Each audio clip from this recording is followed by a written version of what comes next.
Hi everybody, Beth here, and I'm back with another haul. Vintage stuff to sell in my Etsy shop. So my Etsy shop's name is FineAgedFinds. I'm also on Instagram where I post a lot of the things that I find um, before and after I list them. So Rural Thrifter is where you can find me on Instagram.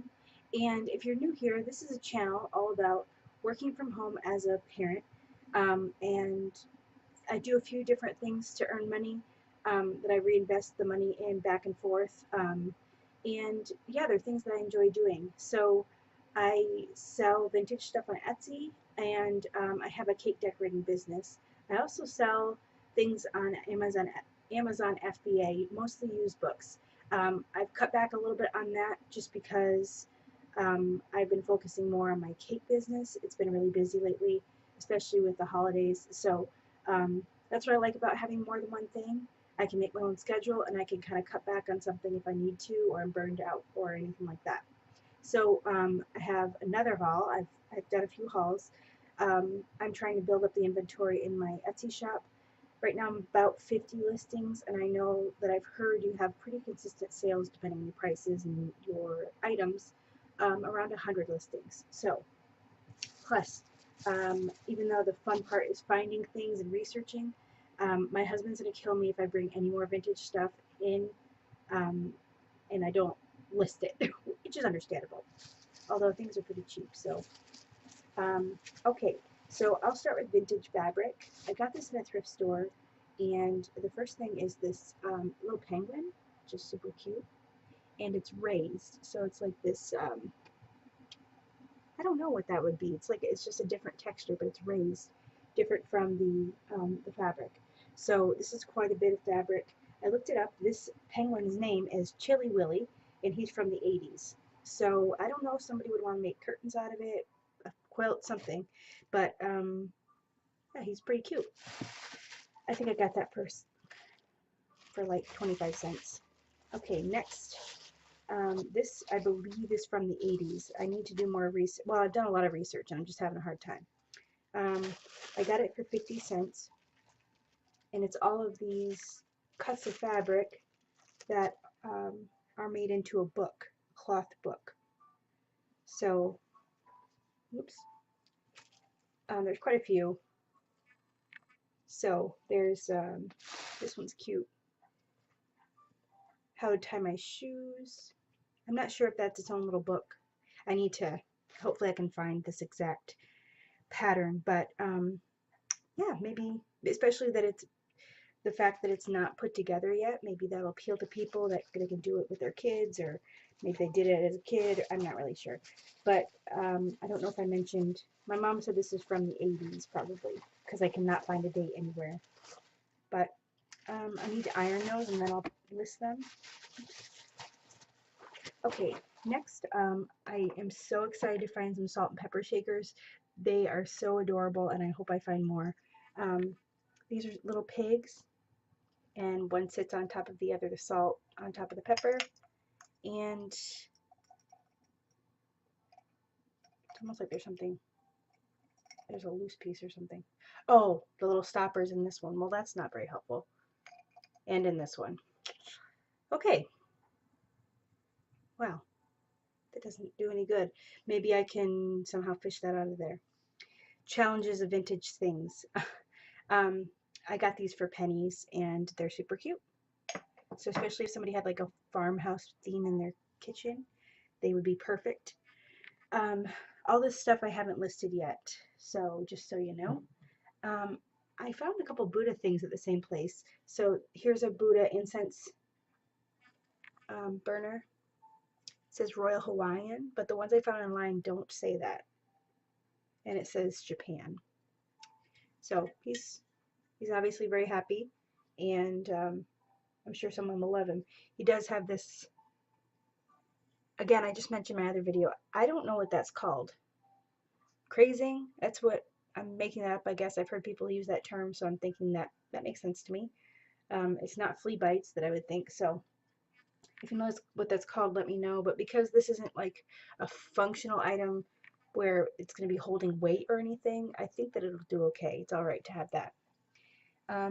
Okay, I'll save my favorite find for the last. These are really cool. I found at a thrift shop, and I knew that that they were something special. So these are Japanese, and they're stacking hens. Um, so I saw these, and then when I did research, it's missing one. I don't know where it is. So it's missing the top one, which this cute little top must fit in. Um, so it's a teapot, a cream pot, and a sugar pot. I'm assuming that these are both the creamer pot and the teamer the teapot, because both of their mouths are open for pouring. So missing the sugar pot definitely brings down its value, but they're still pretty cool. Again, farmhouse vibes, so I'm sure somebody will want them. And maybe they don't take sugar in their tea, so it's possible. This I found at the same thrift shop, same haul, this cute little teapot. It was next to a picture that I just talked about in my other haul, and it was also blue with floral. And just kind of glancing at it, I thought this was part of that, but they said that it wasn't. So that's fine. This is cute. It says Nantucket. I can't find like the exact one online. I'm gonna try again when I have more time. But I love the handle, how it's pretty thick and got its own decorative painting on it. It looks like a hibiscus, I would say. I'm pretty impressed. If I know what that is, I might be wrong. Yeah, so a lot of people collect this blue color, and it's just really pretty. Okay, my favorite thing for last. So these go for pretty good money. And I was so worried I didn't have, I don't know what it was, like a middle one. And they're not in order, so Charlie Brown Dictionary. They have never been opened. They have that kind of, I don't know, seal crack sound when you open them. The Charlie Brown Dictionary by Charles M. Schultz. It's an 8-volume set.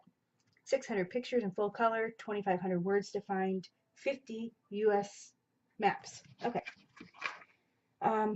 It was printed, let's see, there are a lot of different versions, or, yeah, 1959. Previous edition, the Rainbow Dictionary, that was printed in 1947. This particular version was originally printed in 1959. So this looks like it was printed in 1973.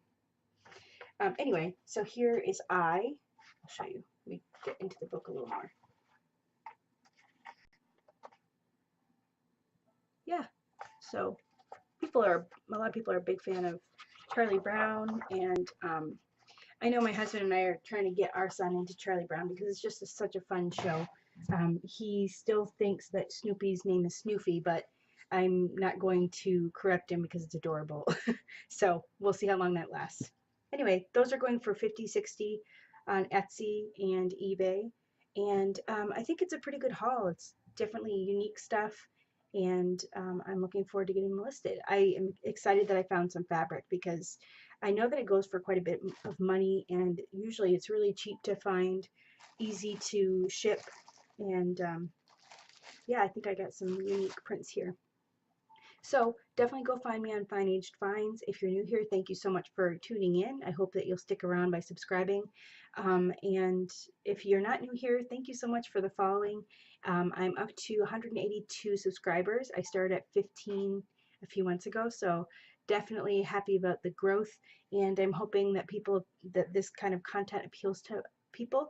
I will have hopefully a sale video coming up for my first few sales. I've made 4 sales. A couple of them pretty decent profits, and I'm gonna wait till I have about 10 sales to make a video, so it's like worth watching. So anyway, rambling. I will see you guys in the next video. Thank you so much. All right, bye.